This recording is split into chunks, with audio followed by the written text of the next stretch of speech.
ఎప్పుడు కూడా మనకి అంటే ఇవాళ ఏదైనా సరే ఏ పరిహారాలు విషయాల్లోకి వస్తే కనుక ఈ ఇంటి సమస్యలు, పెళ్లి సమస్యలు, ఉద్యోగ సమస్యలు వీటి మీదే ఎక్కువగా దృష్టి పెట్టడం అది అందరికీ తెలిసిందే.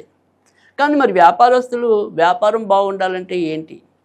ఇవాళ ఉన్న పరిస్థితుల్లో ముఖ్యంగా మనకి ఎప్పుడైతే ఈ కరోనా అనేది వచ్చిందో ఆ తర్వాత నుంచి ఈ ఆన్లైన్ వాటికన్నా కూడా ఇతరత్ర రిటైల్గా అమ్మే వాళ్ళ వ్యాపారాలన్నీ కూడా సజావుగా సాగకపోవటం, ఎంతో కొంత ఒడిదుడుకులు ఎదుర్కొంటూ ఉండటం, ఏదో నడిపిస్తున్నాం, ఎప్పటి నుంచో ఇందులోనే ఉన్నాం, మాకు ఇంతకంటే ఏం తెలియదు, మరొక దారి చూసుకోలేం, ఇన్నాళ్ళు కూడా మేము ఏదో ఉద్యోగాలు ఎప్పుడూ చేయలేదు, ఇలా వ్యాపారాలు చేసుకుంటే ఇప్పుడు ఉద్యోగాలు వెంబడి పరిగెత్తాలంటే కనుక అది మా వల్ల కాని పని. ఇలా ప్రతి ఒక్కళ్ళు కూడా ఈ వ్యాపారం చేసేవాళ్ళు ఈ రకమైన బాధపడుతున్న మాట వాస్తవం. ఎందుకంటే ఎవరి వ్యాపారం ఎప్పుడు ఎలాంటి ఇబ్బంది పడుతుందో తెలియని వైనం ఎక్కువగా కనిపిస్తుంది. ఏ ఒక్కళ్ళు కూడా గుండె మీద చేసుకుని మాది నిలకడగా ఇన్ని నెలలు సాగుతుంది అనే ఒక భరోసాలో లేకపోవటం అనేది కూడా జరుగుతుంది. మరి ఈ రకంగా వ్యాపారాలు ఏవైనా సరే సజావుగా సాగడానికి ఏమైనా తేలికైన పరిహారాలు ఉన్నాయా? ఆ రకంగా ఎంతో కొంత ఆర్థికంగా అటు మూసి వెళ్ళటం అనేది సాధ్యం కాని పని. కనీసం మా బతుకు మాకు నడిచేందుకు నెల నెల ఇంత ఆదాయమని కనీసం ఉండేందుకు దానికి ఏదైనా సరే ఒక మంచి పరిహారం ఉందా అని చాలామంది మా దగ్గరకు వచ్చే వాళ్ళు అడుగుతూ ఉంటారు. అయితే దీనికోసం మనం ఏదైనా సరే మరి పరిహారం అనేది అయితే ఉంటుంది, మనం ఎంతో కొంత దాన్ని చేసుకోవాల్సిన అవసరం కూడా ఉంటుంది. అయితే దీనికి ఏం చేయాలి అంటే కనుక ఒక మంచి స్ఫటికమాల అనేది ఒకటి మనం కొనుక్కోవాలి. ఆ స్ఫటికమాల తీసుకుని ప్రతిరోజు కూడా ఆ ఇంటి అంటే ఆ వ్యాపారానికి సంబంధించిన యజమాని అయితే ఆ యజమాని లేదా ఆ యజమాని యొక్క భాగస్వామి అంటే జీవిత భాగస్వామి కానీ లేదా వ్యాపారం భాగస్వాములతో ముడిపడి ఉన్నదైతే కనుక భాగస్వాములు, partners, so life partner or business partner, ఇందులో ఎవరైనా సరే ఇప్పుడు నేను చెప్పే ఏదైతే ఒక చిన్న మంత్రం ఉంటుందో ఆ మంత్రాన్ని ఈ స్ఫటికమాలతో చేయవలసి ఉంటుంది. అది ఎలాగా అంటే చాలా తేలికైన చిన్న మంత్రం.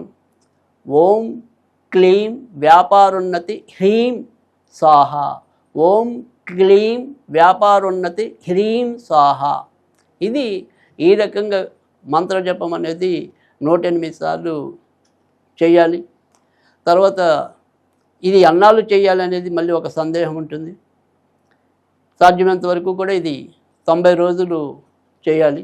ఆ తర్వాత 90 రోజులు చేశాక ఇప్పుడు మన యొక్క చేసిన ఈ స్ఫటికమాల అనేది ఏదైతే ఉంటుందో అది మీరు ఎక్కువగా డబ్బు కౌంటర్ ఏదైతే ఉంటుందో అందులో ఒక చిన్న వెండి పాత్రలో ఈ స్ఫటికమాల ఎప్పుడు కూడా వేసి ఉంచాలి. అలాగే శనివారాల పూట మీ ఏదైతే వ్యాపారం స్థలం ఉందో ఆ వ్యాపార స్థలంలో 4 వైపులా కూడా ఈ మినప గుళ్ళు అనేవి ఏవైతే ఉంటాయో అంటే బద్దలు కాకుండా మినప గుళ్ళు లాంటివి ఉండాలి.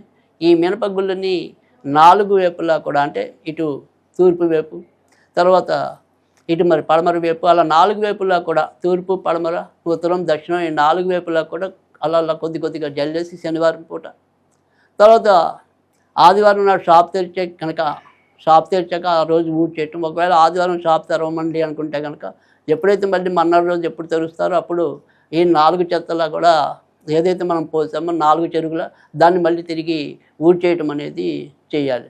ఈ రకంగా కొద్ది వారాలు చేసినట్టయితే కనుక తప్పకుండా వ్యాపారం వృద్ధిలోకి రావటం అనేది జరుగుతుంది. తర్వాత ఒకవేళ మీరు కనుక అంటే హిందువు అయితే కనుక ఉత్తరంలో అవకాశం ఉంటే కనుక ఒక అయ్యప్ప స్వామి ఫోటో పెట్టండి, అది కూడా ప్రయోజనం అనేది ఉంటుంది. అలా కాకుండా మేము ఏ మతానికి అంటే పలానా హిందూ మతమే కాదు ఇది కాదు లేదు మేము దేవుళ్ళమే నమ్మము అలా ఏదైనా సరే అనుకునే వాళ్ళైతే కనుక ఉంటే కనుక ఈ ఉత్తర అనే ప్లేస్ ఏదైతే ఉంటుందో అక్కడ ఆ ఉత్తరం వైపు ఖచ్చితంగా ఏదైనా సరే మంచి ఫ్లవర్స్కి సంబంధించిన సీనరీ అనేది దానికి సంబంధించిన బొమ్మ పెట్టుకున్నట్టయితే కూడా ఖచ్చితంగా మనకి ఆ పుష్పాలలాగానే మన వ్యాపారం కూడా ఖచ్చితంగా వికసించడం అనేది అయితే జరుగుతుంది. ఆ రకంగా చేసి చూడండి, తప్పకుండా మీ యొక్క వ్యాపారం ఉన్నతిలోకి రావడానికి అవకాశం ఉంటుంది.